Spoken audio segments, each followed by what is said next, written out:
పరిశుద్ధాత్ముడు రక్షింపబడిన క్రైస్తవునిలోనికి వచ్చి ఎల్లప్పుడూ ఉంటూ రక్షణ నిశ్చయతను ఇచ్చి ఆదరణకర్తగా, బోధకునిగా, మార్గదర్శిగా, ప్రార్థనలో సహాయకునిగా ఉంటూ సర్వసత్యంలోనికి నడిపిస్తూ రక్షణ ముగింపు వరకు తోడుగా ఉంటాడని చూచాము. ఈరోజు పరిశుద్ధాత్మ నిర్వహించు మరో కార్యాన్ని చూడబోతూ ఉన్నాం. యోహాను సువార్త 16:7. నేను వెళ్ళిపోవటం వలన మీకు ప్రయోజనకరము, నేను వెళ్ళని ఎడల ఆదరణకర్త మీ యొద్దకు రాడు, నేను వెళ్ళిన ఎడల ఆయనను మీ వద్దకు పంపుదును.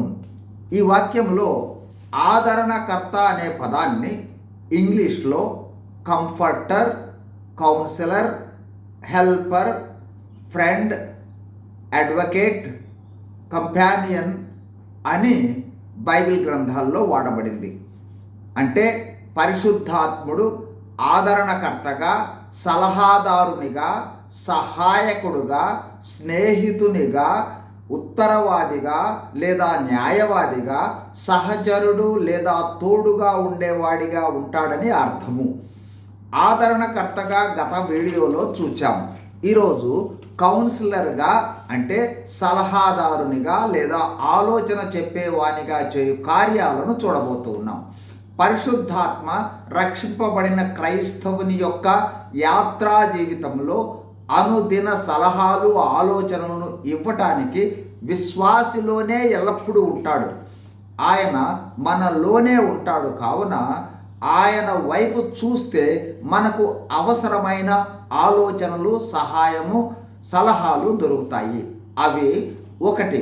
విశ్వాసులకు లేఖనాలు అర్థం చేసుకొనుటకును, దేవుని చిత్తాన్ని గ్రహించుటకును ఆలోచనను తెలియజేయటం జరుగుతుంది. 2.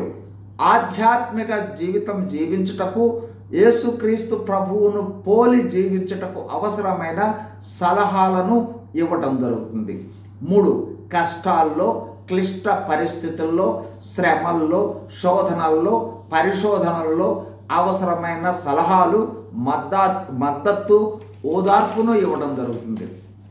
4వదిగా విశ్వాసులు తమ పరిశుద్ధ జీవితం జీవించేందుకు క్రీస్తు స్వభావము ప్రతిబింబించేటట్లు పరివర్తన చెందుటకు సలహాలను, ఆలోచనలను, సహాయాన్ని ఇవ్వటం జరుగుతుంది.